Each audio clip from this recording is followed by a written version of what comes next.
Hello everyone, very good morning to all of you. आज अप्रैल का आखिरी दिन है, 30 अप्रैल। तो क्योंकि कल वीडियो नहीं आ पाया था, इस वजह से 29 और 30 अप्रैल दोनों के करंट अफेयर आज के इस वीडियो में हम लोग डिस्कस करेंगे। पूरा वीडियो अंतिम तक ध्यान से देखिएगा। पीडीएफ और टेलीग्राम दोनों का लिंक मैंने वीडियो के डिस्क्रिप्शन में दिया हुआ है, इसलिए आप दोनों को अवेल कर सकते हो डिस्क्रिप्शन से। तो चलिए स्टार्ट करते हैं आज का वीडियो। और पहला क्वेश्चन है, अभी हाल ही में ये कौन से देश के राष्ट्रपति हैं जो कि इस बात पर सहमत हो गए हैं कि ये इस देश के प्रधानमंत्री और इनके भाई को पोस्ट से रिमूव करेंगे। तो ऐसी सरकार श्रीलंका में ही चल रही है। आप सभी को पता है श्रीलंका के राष्ट्रपति गोताबाया राजपक्षा हैं और यहाँ के जो प्रधानमंत्री हैं ये इन्हीं के भाई महिंदा राजपक्षा हैं। यहाँ पर गोताबाया लिखा हुआ है लेकिन ये महिंदा राजपक्षा है। तो अभी है क्या कि हम सभी को पता है कि श्रीलंका में इकोनॉमिक क्राइसिस चल रही है लगातार 2 साल से। स्थिति पिछले 1 साल से कुछ ज़्यादा ही भयावह हो गई है।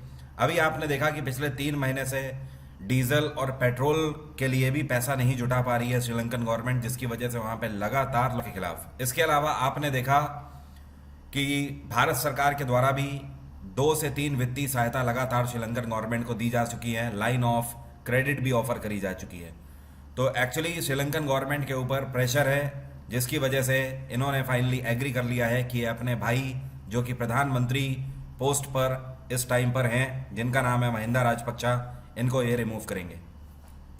श्रीलंका की कैपिटल है जयवर्धने और कोलंबो। भूटान की कैपिटल है थिम्पू। रशिया की कैपिटल है मॉस्को और नेपाल की कैपिटल है काठमांडू। रशिया में इस टाइम पे व्लादिमीर पुतिन की सरकार है। भूटान में लोटे शेरिंग की सरकार है और नेपाल में शेर बहादुर दोइबा की सरकार है। अगला क्वेश्चन है, हम सभी को पता है एलआईसी अपना आईपीओ लॉन्च करने जा रहा है। तो ये आईपीओ, पहले तो आप डेट जान लीजिए, 4 मई को एलआईसी का आईपीओ आने वाला है। तो एलआईसी ने फैसला लिया है कि यह अपनी मेगा आईपीओ लॉन्च में कितने % शेयर को सेल के लिए लॉन्च करेंगे। मतलब ऐसा होता है कि जब कोई कंपनी अपना आईपीओ लेकर आती है तो वो उससे पहले निर्धारित कर देती है कि वो इतने % शेयर्स ही पहली बार में खोलेगी। तो एलआईसी ने फैसला लिया है कि ये 3.5% शेयर ही केवल सेल के लिए आईपीओ मेगा लॉन्च में लेकर आएंगे। पहले एलआईसी ने बताया था कि ये 5% शेयर तक लॉन्च कर सकते हैं, लेकिन अभी इसको रिड्यूस कर दिया गया है 1.5%। अब 3.5% ही शेयर ओपन मार्केट में खोलेगी एलआईसी आईपीओ लॉन्च के दौरान। लाइफ इंश्योरेंस कॉरपोरेशन की स्थापना 1956 में करी गई थी। इसका हेडक्वार्टर है मुंबई और इसके चेयरपर्सन है इस टाइम पे एमआर कुमार। कौन है? एमआर कुमार। अगला क्वेश्चन है, in which city Quad summit 2022 will be held. 2022 के क्वाड समिट का उद्घाटन कौन से शहर में किया जाएगा? तो इस बार जापान की कैपिटल टोक्यो इसको इनॉग्रेट करने जा रही है। और क्वाड का मतलब है, इसको बोलते हैं क्वाड्रिलैटरल सिक्योरिटी डायलॉग। इसमें 4 देश हिस्सा ले रहे हैं। कौन कौन से? एक तो भारत यहाँ पर हिस्सा ले रहा है, इसके अलावा अमेरिका यहाँ पर हिस्सा ले रहा है, नेक्स्ट ऑस्ट्रेलिया यहाँ पर हिस्सा ले रहा है और साथ में जापान यहाँ पर हिस्सा ले रहा है। तो इन चारों देशों के बीच में सिक्योरिटी डायलॉग पर यहाँ पर बात करी जाएगी। आपस में सिक्योरिटी से रिलेटेड कई सारे एमओयू साइन हो सकते हैं। तो इसका आयोजन टोक्यो में किया जाएगा। साथ में ध्यान रखिए कब आयोजित किया जाएगा, आने वाले 24 मई 2022 को यह आयोजित किया जाएगा। अगला क्वेश्चन है, अमेरिका ने यूनाइटेड नेशंस के साथ मिलकर अनाउंस किया है कि ये किस देश को $33 बिलियन की धनराशि फाइनेंशियल असिस्टेंस के रूप में देंगे, मतलब वित्तीय सहायता के रूप में देंगे। तो ये फैसला अमेरिका और यूनाइटेड नेशंस ने साथ मिलकर लिया है यूक्रेन के लिए। रशिया यूक्रेन वॉर के तहत यूक्रेन का भारी नुकसान हो जाने की वजह से यूक्रेन को $33 बिलियन की धनराशि अमेरिका और यूनाइटेड नेशंस के साथ ज्वाइंटली दी जाएगी। ये फैसला तब लिया गया जब अभी 4 दिन पहले ही यूनाइटेड नेशंस के प्रेसिडेंट एंटोनियो गुतेरेस जो है ये यूक्रेन की कैपिटल कीव की यात्रा पर थे। जब वहां पर इन्होंने कीव की यात्रा करी तो देखा कि कितना नुकसान हुआ है। उसके बाद अमेरिका और यूनाइटेड नेशंस ने यह मिलकर फैसला लिया है। यूएन की स्थापना 1945 में करी गई थी। इसका हेडक्वार्टर है न्यूयॉर्क और इसके प्रेसिडेंट हैं एंटोनियो गुतेरेस। कौन है? Antonio Guterres. यूक्रेन की कैपिटल है कीव, चाइना की कैपिटल है बीजिंग, इजराइल की कैपिटल जेरूसलम और अफगानिस्तान की कैपिटल काबुल। ध्यान रखना है आपको, 2021 में तालिबानियों के द्वारा अफगानिस्तान में अपनी सरकार बनाई गई है। तालिबानियों ने जो ज़बरदस्ती अपनी सरकार अफगानिस्तान के अंदर बनाई है, इसके तहत इन्होंने अफगानिस्तान के अंदर अपना प्रधानमंत्री किसको नियुक्त किया है? तो इसका नाम है मुल्ला अखुंद। क्या नाम है? मुल्ला अखुंद। और इजराइल में भी पिछले साल ही नई सरकार आई है, यहाँ के नए प्रधानमंत्री बने हैं नेफ्ताली बेनेट। Naftali Bennett. यहाँ पे नए राष्ट्रपति भी बने हैं, इनका नाम है इशाक हेर्जोग। क्या नाम है? इशाक हेर्जोग। अगला क्वेश्चन है, अभी हाल ही में नेस्कॉम के नए अध्यक्ष के रूप में किसको अपॉइंट किया गया है, मतलब इसके नए चेयरपर्सन कौन बने हैं? नेस्कॉम, जिसको हम लोग बोलते हैं national association of software and service company. NASSCOM का काम क्या है? ये एक नॉन प्रॉफिटेबल ऑर्गेनाइजेशन है जो कि भारत सरकार का सॉफ्टवेयर विंग कहलाता है। एक तरीके से आप ये बोल सकते हो एनआईसी के साथ मिलकर नेस्कॉम जो है ये पूरे भारत भर में भारत सरकार का जो डेटा है इसको हैंडल करने का काम करती है। तो नेस्कॉम के अभी नए चेयरपर्सन बनाए गए हैं कृष्णन रामानुजन। कृष्णन रामानुजन इससे पहले टीसीएस में थे, टाटा कंसल्टेंसी सर्विसेज में। And by the way NASSCOM का हेडक्वार्टर है नई दिल्ली। इसकी स्थापना 1988 में करी गई थी। अगला क्वेश्चन है, अभी हाल ही में प्रधानमंत्री नरेंद्र मोदी के द्वारा जम्मू कश्मीर के कौन से डिस्ट्रिक्ट के अंदर चिनाब नदी के ऊपर एक हाइड्रो पावर प्रोजेक्ट का शुभारंभ किया गया है? तो ये हाइड्रो पावर प्रोजेक्ट बन रहा है जम्मू कश्मीर के किश्तवाड़ डिस्ट्रिक्ट में। कौन सी नदी के ऊपर बन रहा है? तो ये जो नदी आपको दिख रही है दिस इज चेनाब रिवर, और चेनाब इंडस रिवर की लार्जेस्ट ट्रिब्यूटरी है। इसके अलावा इस प्रोजेक्ट की अगर बात करी जाए तो इसका पोटेंशियल है 540 मेगावाट का। कितना? 540 मेगावाट। अगला क्वेश्चन है, दुनिया का ये दूसरा देश कौन सा बन गया है जिसने अभी हाल ही में बिटकॉइन को अपनी ऑफिशियल करेंसी डिक्लेयर कर दिया है? मे भी आपको याद हो, कई लोगों को याद हो, या हो सकता है कई लोग भूल गए हों। करीब अभी 2 महीने पहले ही करंट अफेयर में आपको पढ़ाया था कि पूरे दुनिया का पहला ऐसा कंट्री बन गया है एल सल्वाडोर जिसने बिटकॉइन को अपनी ऑफिशियल करेंसी डिक्लेयर किया था। अब एल सल्वाडोर के बाद द सेंट्रल अफ्रीकन रिपब्लिक, मतलब मध्य अफ्रीकी गणराज्य, दूसरा ऐसा देश बन गया है जिसने बिटकॉइन को अपनी ऑफिशियल करेंसी डिक्लेयर किया है। एंड अफ्रीकन रिपब्लिक जो है इसकी कैपिटल क्या है? इसको बोलते हैं बांगुई। क्या बोलते हैं? बांगुई। एल सल्वाडोर की कैपिटल है सैन सल्वाडोर। क्या बोलते हैं? San Salvador. इटली की कैपिटल है रोम और जर्मनी की कैपिटल है बर्लिन। इस टाइम पर सेंट्रल अफ्रीकन रिपब्लिक के जो प्रेसिडेंट हैं ये हैं फॉस्टिन आर्चेंज तोदेरा। क्या नाम है? फॉस्टिन आर्चेंज तोदेरा। नाम ध्यान रखिएगा। अगला क्वेश्चन है, ये कौन सी राज्य सरकार या यूटी सरकार है जिसके द्वारा मालचा महल को रेनोवेट किया जाएगा, एक बार फिर से इसका जीर्णोद्धार किया जाएगा? तो पहले तो आप समझ लीजिए मालचा महल की स्थापना किसके द्वारा करी गई थी। इसकी स्थापना दिल्ली सल्तनत के अंदर तुगलक राजवंश में फिरोज शाह तुगलक के द्वारा करी गई थी। तो जाहिर सी बात है कहाँ बनाया गया था? नई दिल्ली में। अब आज की डेट में अगर बात करी जाए तो ये दिल्ली में पड़ता है चाणक्यपुरी में। चाणक्यपुरी के पास इसरो का जो अर्थ स्टेशन है उसी के पास ये मौजूद है। इसका नाम है मालचा महल। बाद में इसका नाम विलायत महल के नाम से भी पड़ा था। इसको बाद में विलायत महल भी बोला गया। विलायत महल क्यों बोला गया? क्योंकि बाद में अवध की बेगम विलायत महल यहाँ पर रही थी, जिसकी वजह से इसका नाम विलायत महल भी पड़ गया। तो अल्टीमेटली आप बोल सकते हो विलायत महल या फिर मालचा महल, इसका जीर्णोद्धार, क्योंकि आज की डेट में खंडहर के रूप में बिल्कुल पड़ा हुआ है, तो इसका एक बार जीर्णोद्धार करने जा रही है दिल्ली सरकार फिर से। और अरविंद केजरीवाल की सरकार इसको रेनोवेट करने के बाद दिल्ली के टूरिस्ट मैप में भी फ्रेम करेगी। तो ये आने वाले टाइम में पर्यटन का केंद्र बनेगा दिल्ली के अंदर। आपको ध्यान रखना है कुछ टाइम पहले ही केंद्र सरकार के द्वारा दिल्ली के अंदर भारत देखो पार्क की स्थापना करी गई है। किसकी? भारत देखो पार्क या भारत दर्शन पार्क भी आप बोल सकते हो। अगला क्वेश्चन है, which country has banned the export of palm edible oil? Palm का मतलब होता है ताड़। ताड़ का पेड़ होता है ना, आपने नाम सुना होगा। और एडिबल मतलब खाने वाला ऑयल, ऐसा तेल या रिफाइंड, आप आम भाषा में आप इसे रिफाइंड बोलते हो, ठीक है। तो ये जो ताड़ का तेल है जिसे पाल्म एडिबल ऑयल बोलते हैं या रिफाइंड बोलते हैं, इसके एक्सपोर्ट पर कौन से देश ने बैन लगा दिया है? यह है इंडोनेशिया। इंडोनेशिया ने इस पर बैन लगा दिया है। आपको पता होना चाहिए पूरे दुनिया में इंडोनेशिया पाल्म एडिबल ऑयल का सबसे बड़ा एक्सपोर्टर है, और पूरे दुनिया में भारत जो है ये सबसे बड़ा इंपोर्टर है इसका, रिफाइंड्स को इंपोर्ट करने का।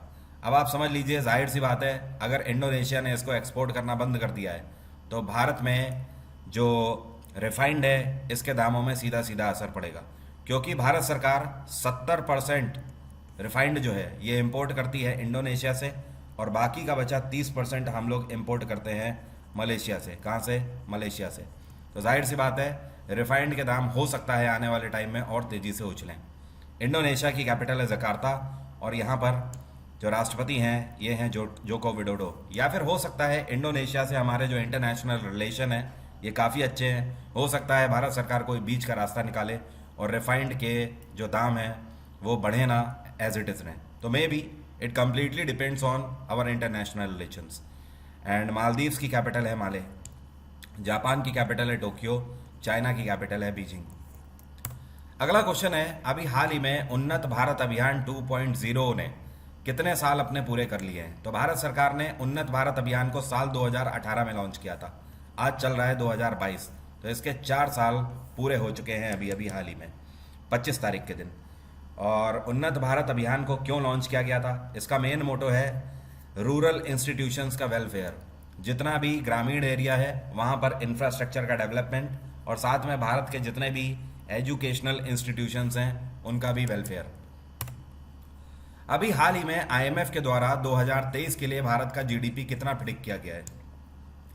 तो आईएमएफ ने अभी हाल ही में फिर से एक बार जीडीपी प्रिडिक्ट किया है 2023 के लिए भारत का, यह है 8.2%। आईएमएफ ने पहले जितना प्रिडिक्ट किया था उससे और घटा दिया है इसको, लेकिन मैं स्टिल आपको ये बता दूं, आज की डेट में पूरे दुनिया में टॉप 5 ऐसे कंट्रीज जिनकी इकोनॉमी सबसे ज़्यादा तेज़ी से ग्रोथ कर रही है उसमें स्टिल भारत एग्जिस्ट करता है। इतना ही नहीं, हमारा पड़ोसी मुल्क जो चाइना है, चाइना की जो इकोनॉमिक ग्रोथ है वो 4.4% चल रही है। तो चाइना की इकोनॉमिक ग्रोथ से भी हमारी लगभग 2 गुनी इकोनॉमी चल रही है, इतना कम होने के बावजूद भी। तो ये एक गुड सिंबल है कि आने वाले टाइम में जो भारत सरकार 2025 तक भारत को 5 ट्रिलियन की इकोनॉमी बनाने का टारगेट लेकर चल रही है, ये काफ़ी तेज़ी से हम लोग अचीव कर पाएंगे। आईएमएफ की स्थापना 1945 में करी गई थी, इसका हेडक्वार्टर है वाशिंगटन डीसी और आईएमएफ की प्रेसिडेंट है इस टाइम पे क्रिस्टलिना जॉर्जिवा। क्या नाम है? Kristalina Georgieva. एक क्वेश्चन मैंने आपको और कराया था कुछ टाइम पहले, ये भी इंपॉर्टेंट है आपके लिए, कि अभी हाल ही में आईएमएफ के डेप्यूटी मैनेजिंग डायरेक्टर की पोस्ट पे किसको अपॉइंट किया गया था? तो ये है भारतीय मूल की गीता गोपीनाथ। क्या नाम है? गीता गोपीनाथ। और अभी हाल ही में आईएमएफ के चीफ इकोनॉमिस्ट कौन बनाए गए हैं? तो ये हैं ओलिवियर पियरे। क्या नाम है? यहाँ पर लिखता हूँ, ओलिवियर पियरे। तो ये दोनों चीज़ें ध्यान रखनी है आपको। अभी हाल ही में आईएमएफ के द्वारा 2023 के लिए ग्लोबल इकोनॉमी का ग्रोथ रेट कितना प्रिडिक्ट किया गया है? अभी बात हो रही थी सिर्फ और सिर्फ भारत की, अब बात हो रही है पूरे विश्व की अर्थव्यवस्था की। तो आईएमएफ ने वर्ल्ड इकोनॉमी के लिए प्रेडिक्शन दिया है 3.6% का। नेक्स्ट क्वेश्चन है, ये कौन सी एयरलाइन है जो कि पहली ऐसी एयरलाइन बन गई है जिसने इंडिजिनस नेविगेशन सिस्टम भारत का यूज किया है, जिसका नाम है गगन। इसको अपनी लैंडिंग के दौरान यूज किया है। तो ये एयरलाइन बन गई है कौन सी? इंडिगो, भारत की पहली ऐसी एयरलाइन। अब समझ लीजिए ये है क्या। देखिए, इंडिजिनस नेविगेशन सिस्टम का मतलब यह है कि एक ऐसा नेविगेशन सिस्टम जिसको पूरे तरीके से भारत में ही बनाया गया है। अब इसको बनाया किसने है? तो इसको एयरपोर्ट अथॉरिटी ऑफ इंडिया और साथ में इसरो, दोनों संस्थाओं ने मिलकर इसको तैयार किया है। यह एक ऐसा नेविगेशन सिस्टम है जिसका नाम रखा गया है गगन, और गगन का फुल फॉर्म है GPS aided geo augmented navigation system. इस नेविगेशन सिस्टम की मदद से जो एयरक्राफ्ट है ये कम दूरी पर ही लैंड कर सकता है। मतलब लैंड करने के लिए बहुत ज़्यादा बड़े प्लेटफॉर्म की ज़रूरत नहीं है। तो पहला फ़ायदा कि इसकी मदद से जो एयरक्राफ्ट है वो छोटे एयरपोर्ट्स पर भी लैंड कर सकते हैं। दूसरी चीज़, इससे फ्यूल इकोनॉमी बढ़ेगी, मतलब जो फ्यूल है वो भी सेव होगा। इसके अलावा अगर बात करी जाए तो फ्लाइट की सेफ्टी इम्प्रूव होगी इस गगन सिस्टम के तहत, जो नेविगेशन सिस्टम है, क्योंकि ये एक ऐसा नेविगेशन सिस्टम है जो कि कम टाइम पे ही आपको बता देगा कि रूट क्लियर है या नहीं है। ऐसे क्या होता है कि अभी तक जो हम नेविगेशन सिस्टम्स यूज़ कर रहे थे वो काफ़ी टाइम ले लेते थे, लाइक वो 2 से 3 मिनट ले लेते थे। ये आपको सेकेंडों में बता देगा कि आपका रूट क्लियर है या नहीं है। तो फ्लाइट सेफ्टी भी यहाँ पर हो जाती है। इसके अलावा ये फ्लाइट डिलेज को भी रिड्यूस कर देगा, क्योंकि जाहिर सी बात है इन सारी चीज़ों के चलते फ्लाइट को लैंड करने में काफ़ी टाइम लगता था, तो यहाँ पर टाइम भी आपका रिड्यूस हो रहा है, तो फ्लाइट्स काफ़ी तेज़ी से आ जा सकेंगी। तो इतने सारे फ़ायदे हो रहे हैं गगन नेविगेशन सिस्टम की वजह से, जो कि एयरपोर्ट अथॉरिटी ऑफ इंडिया और इसरो के द्वारा मिलकर बनाया गया है। इसको सबसे पहले यूज़ करने वाली जो फ्लाइट है या आप बोल सकते हो एयरलाइन है, ये इंडिगो बन गई है। इंडिगो ने इसका यूज़ किया है राजस्थान के अंदर एक डिस्ट्रिक्ट पड़ता है जिसको बोलते हैं किशनगढ़। तो किशनगढ़ एयरपोर्ट में पहली फ्लाइट इसी के आधार पर लैंड करके इसका उद्घाटन किया। इंडिगो की स्थापना 2006 में करी गई थी। इसका हेडक्वार्टर है गुरुग्राम और इसके इस टाइम पे सीईओ कौन है? ये है रोनो दत्ता। क्या नाम है? रोनो दत्ता। अगला क्वेश्चन है, world day for safety and health of work has been observe on which date? अभी हाल ही में काम पर सुरक्षा और स्वास्थ्य के लिए विश्व दिवस कौन से दिन मनाया गया? यह दिवस हर साल मनाया जाता है 28 अप्रैल को। परसों के दिन इसको मनाया गया। यह दिवस इसलिए मनाया जाता है कि जो हमारे वर्क प्लेसेस हैं, जहां पर हम कार्य करते हैं, काम करते हैं, वो सेफ होने चाहिए और हेल्दी होने चाहिए। ओके, सो अल्टीमेटली ये इसका मेन मोड होता। अगला क्वेश्चन है, India has signed 7 MOUs to implement development projects with which neighbour countries? अभी हाल ही में ये हमारा कौन सा पड़ोसी देश है जिसके साथ भारत सरकार ने एक दो नहीं बल्कि 7 MOUs पर पैक्ट साइन किए हैं। MOUs का मतलब होता है मेमोरेंडम ऑफ अंडरस्टैंडिंग। आम भाषा में आप जिसे बोलते हो कि हमने साथ में पैक्ट साइन किए हैं, या फिर आप बोल सकते हो कि ट्रीटीज हुई हैं। तो भारत ने अभी हाल ही में मालदीव्स के साथ 7 पैक्ट्स पर हस्ताक्षर किए हुए हैं। ये जो 7 MOUs हैं, इसके पीछे कई सारे मोटिव्स हैं, जैसे कि हेल्थ सेक्टर में कार्य करेगी मालदीव सरकार और भारत सरकार साथ में, कल्चर को हमें प्रमोट करना है, हेरिटेज को प्रमोट करना है, एजुकेशन वेलफेयर में भारत सरकार मदद करेगी, साथ में इकोनॉमिक डेवलपमेंट में दोनों देश आपस में सहमति रखेंगे। और ये जो पैक्ट साइन हुए हैं, ये मालदीव्स की तरफ से, मालदीव्स के फाइनेंस मिनिस्टर जो हैं, ये कौन है? ये हैं अब्दुल्ला शाहिद। अब्दुल्ला शाहिद, इनके द्वारा साइन किया गया है। और भारत की तरफ से मालदीव्स में जो हाई कमिश्नर हैं, ये हैं इस टाइम पे मुनु महावार। क्या नाम है? मुनु महावार, इनके द्वारा। और अब्दुल्ला शाहिद पिछले साल भी न्यूज़ में थे, क्योंकि ध्यान रखिएगा यूनाइटेड नेशंस जनरल असेंबली में प्रेसिडेंट हैं इस टाइम पे अब्दुल्ला शाहिद। इंडोनेशिया की कैपिटल जकार्ता, जापान की कैपिटल टोक्यो, चाइना की कैपिटल बीजिंग और मालदीव्स की कैपिटल माले। अगला क्वेश्चन है, ये कौन सा यूरोपियन देश है जहां पर अभी हाल ही में भारत ने मंजूरी दे दी है एक नई एम्बेसी बनाने के लिए? तो भारत बहुत ही जल्द एक नया दूतावास खोलेगा। कहां पर? यह है लिथुआनिया। क्या है? लिथुआनिया। लिथुआनिया बेसिकली एक यूरोपियन कंट्री है। इसकी कैपिटल है जिसको हम लोग बोलते हैं विल्नियस। क्या बोलते हैं? विल्नियस। और यहाँ पे जो करेंसी है ये चलती है यूरो। लिथुआनिया जो है, यहाँ पर इस टाइम पे सरकार चल रही है, इनका नाम है गीतानास नौसेदा। यहाँ पर मैं लिख देता हूँ, गीतानास नौसेदा।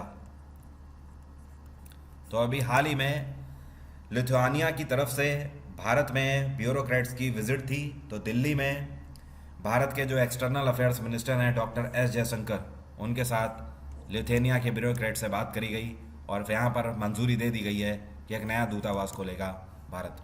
और आपको बता दूं, चाइना के अगेंस्ट इंटरनेशनल रिलेशन में ये हमारे लिए काफ़ी अच्छा स्टेप हो सकता है यूरोपियन कंट्रीज़ को अपने साथ मिलाने के लिए। और माल्टा की कैपिटल है वेलेटा, जर्मनी की कैपिटल है बर्लिन और रोमानिया की कैपिटल है बुचारेस्ट। इसको क्या बोलते हैं? बुचारेस्ट। अगला क्वेश्चन है, ये जो आपको पिक्चर में देख रहे हैं, इनका नाम है रॉबर्ट गोलब। क्या नाम है? रॉबर्ट गोलब। अभी हाल ही में ये कौन से देश के नए प्रधानमंत्री के रूप में इलेक्ट किए गए हैं? तो रॉबर्ट गोलब ने अपनी सरकार बनाई है स्लोवेनिया में। कहाँ पर? स्लोवेनिया। और स्लोवेनिया के बारे में अगर बात करें तो इसकी कैपिटल क्या है? तो ध्यान रखिए, इसको बोलते हैं जुब्लजना। क्या बोलते हैं? ऐसे लिखेंगे, जुब्लजना।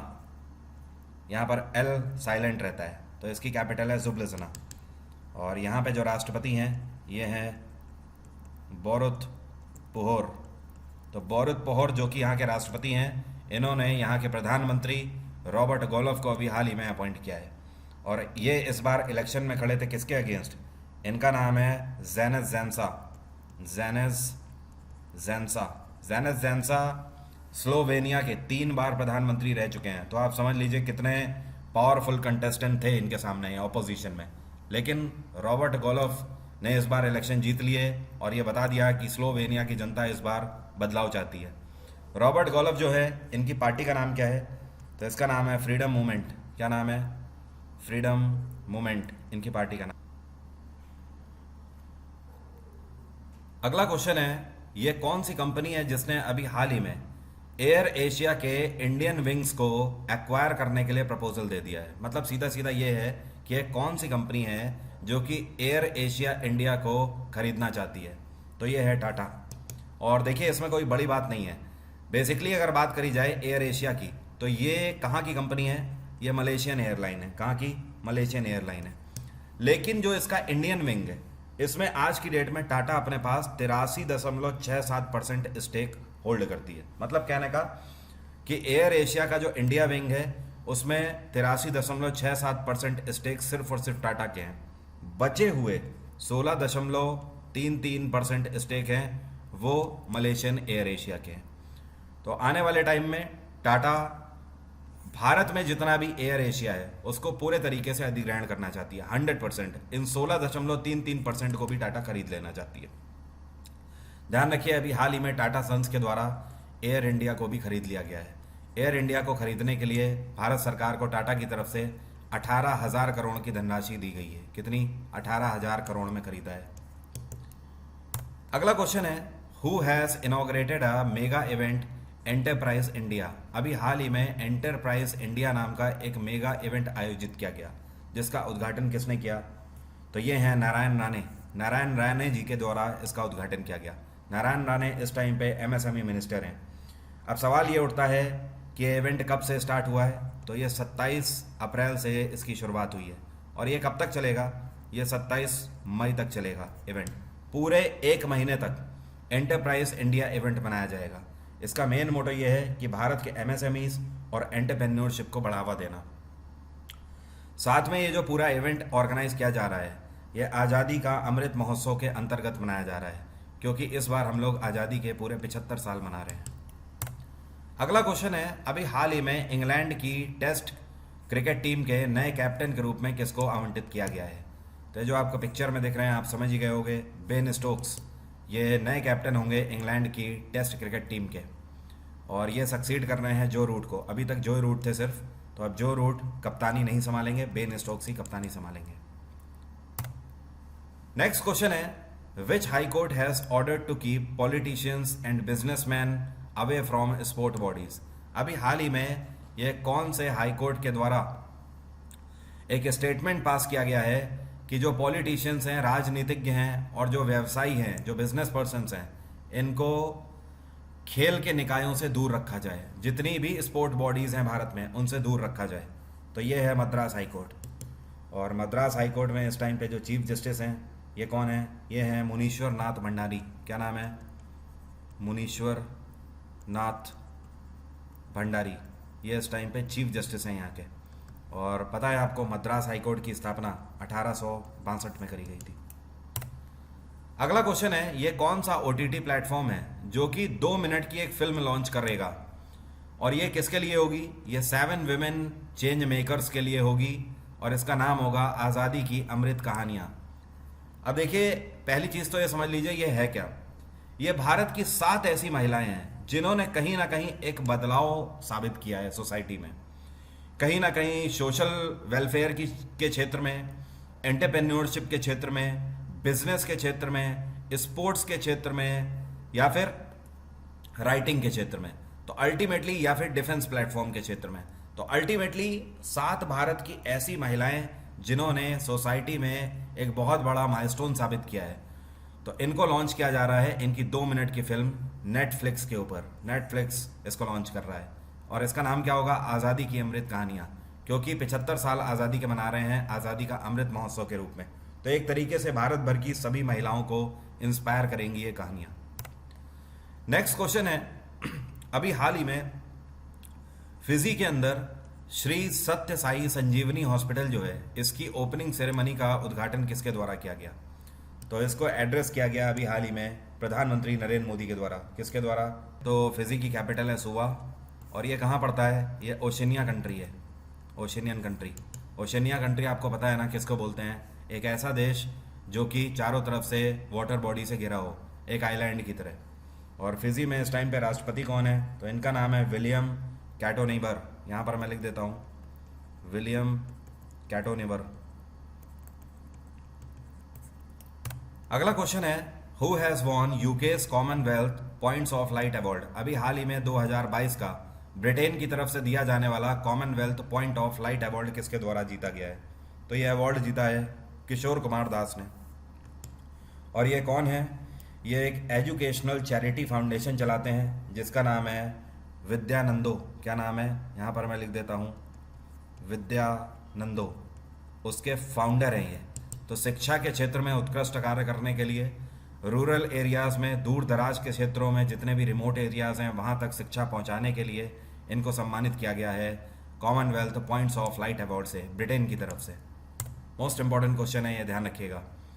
नेक्स्ट क्वेश्चन है, अभी हाल ही में नीति आयोग के द्वारा एक नई पॉलिसी लॉन्च करी गई है। इसका नाम क्या है? तो इसका नाम है ड्राफ्ट बैटरी स्वैपिंग पॉलिसी 2022। आपने अभी यूट्यूब वीडियोस में देखा होगा या फिर न्यूज़पेपर्स में सुना होगा या फिर टीवी चैनल्स में कहीं ना कहीं आपने ज़रूर देखा होगा कि पिछले 6 महीने में भारत में कई सारे ऐसे केसेस देखने को मिले हैं कि इलेक्ट्रॉनिक स्कूटर्स में लगातार आग लग रही है। डिफरेंट कंपनीज के इलेक्ट्रॉनिक स्कूटर लगातार बर्न हो रहे हैं। कहीं पर बैटरी ब्लास्ट हो रही है, तो कहीं पर शॉर्ट सर्किट हो रहा है, तो कहीं पर धूप में खड़ी हुई है ईवी और अचानक से उसमें आग लग जा रही है। अभी हद तो तब हो गई जब साउथ का एक केस आया है जहां पर एक घर में बैटरी चार्ज हो रही थी स्कूटर की और वो अचानक से चार्ज होते होते ही आग लग जाती है और अचानक से उसमें धमाका हुआ और जो उस घर के हेड हैं उनका निधन हो गया और उसके अलावा उनकी वाइफ और उनका बच्चा भी एडमिट है, बुरी तरीके से जख्मी हो गए। तो इसके बाद भारत सरकार ने फैसला लिया है कि ड्राफ्ट बैटरी स्वैपिंग पॉलिसी 2022 को यहाँ पर फ्रेम किया जाए। इस पॉलिसी के अंतर्गत आने वाले टाइम में जो बैटरीज हैं इनको और सिक्योर बनाया जाना चाहिए। दूसरी चीज़, जो हर कंपनीज हैं उनको आदेश जाएगा कि जितने भी इलेक्ट्रॉनिक स्कूटर बनाने वाली कंपनीज हैं वो सब हाल फिलहाल में तुरंत ही अपने स्कूटर्स को वापस मंगाएं और उनमें इन सारी चीज़ों के चलते भारत सरकार के जो मानक हैं उनको खरा उतरें, उनको उस सारी टेस्टिंग प्रोसीजर के अंतर्गत लेके आएँ और जब वो उन सभी पर सेटिस्फाइड हों तब जाकर उनको वापस लॉन्च करें। तो basically it is draft battery swapping policy. और यूनिफॉर्म सिविल कोड अभी न्यूज़ में चल रहा है। आर्टिकल क्या है इसके लिए? 44 आर्टिकल है। नीति आयोग के अभी हाल ही में नए वाइस चेयरपर्सन बनाए गए हैं, करीब 15 दिन पहले ही। इनका नाम क्या है? ये हैं डॉक्टर सुमन बेरी। डॉक्टर सुमन बेरी, इन्होंने सक्सीड किया है डॉक्टर राजीव कुमार को। तो नीति आयोग का चेयरपर्सन तो हमेशा प्रधानमंत्री होता है, तो इस टाइम पे प्रधानमंत्री नरेंद्र मोदी इसके चेयरपर्सन हैं। इसके अलावा वाइस चेयरपर्सन अभी हाल ही में डॉक्टर सुमन बेरी बनाए गए हैं और इसके सीईओ कौन है? अमिताभ कांत। नीति आयोग की स्थापना 2015 में करी गई थी। अगला क्वेश्चन है, अभी हाल ही में वर्ल्ड इम्यूनाइजेशन वीक 2022 जो मनाया गया, इसकी थीम क्या थी? तो इस बार इसकी थीम थी लॉन्ग लाइफ फॉर ऑल। और कब से कब तक ये सप्ताह मनाया गया? ये सप्ताह 24 अप्रैल से मनाना स्टार्ट किया गया था और आज ये ख़त्म हो रहा है। 30 अप्रैल तक इसको मनाया जाना था। तो आज वर्ल्ड इम्यूनाइजेशन वीक ख़त्म हो रहा है और इसकी थीम है लॉन्ग लाइफ फॉर ऑल। तो आज अप्रैल का महीना भी ख़त्म हो रहा है, कल से हम लोग नए महीने की तरफ प्रवेश कर रहे हैं और आज ये ऑफ़र भी ख़त्म हो रहा है 30 अप्रैल को। फ्लैट 20% डिस्काउंट आप अनअकैडमी पर किसी भी सब्सक्रिप्शन पर प्राप्त कर सकते हो, मेरा कोड लगाकर वरुण777। इस कोड की मदद से सीधा 20% डिस्काउंट आप प्राप्त कर सकते हो। तो आज की बात यहीं तक रहेगी, कल सुबह फिर से मुलाकात होगी एक नए महीने के साथ। Bye bye, take care, have a nice day. आपका दिन मंगलमय हो।